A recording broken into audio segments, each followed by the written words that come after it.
देहिनः अस्मिन् यथा देहे कौमारं यौवनं जरा तथा देहे अंतर प्राप्ति धीरः तत्र न मुह्यति।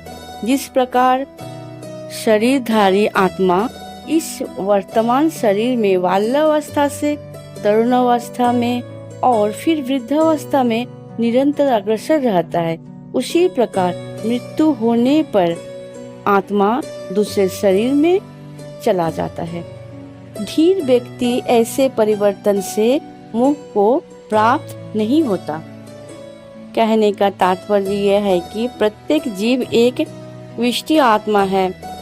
वह प्रतिक्षण अपना शरीर बदलता रहता है, कभी बालक के रूप में, कभी युवा अवस्था में, कभी वृद्ध पुरुष के रूप में, तो भी आत्मा वही रहता है, उसमें कोई परिवर्तन नहीं होता। यह व्यष्टि आत्मा मृत्यु होने पर अंततोगत्वा एक शरीर बदलकर दूसरे शरीर में देहांतरण कर जाता है, और चूंकि अगले जन्म में उसको शरीर मिलना अवश्यंभावी है, चाहे वो शरीर आध्यात्मिक हो या भौतिक। अतः अर्जुन के लिए ना तो भीम ना ही द्रोण के लिए शोक करने की कोई कारण था, अपितु उसे प्रसन्न होना चाहिए कि वे अपने पुराने शरीर को बदलकर ये नया शरीर ग्रहण करेंगे और इस तरह वे नई शक्ति प्राप्त करेंगे।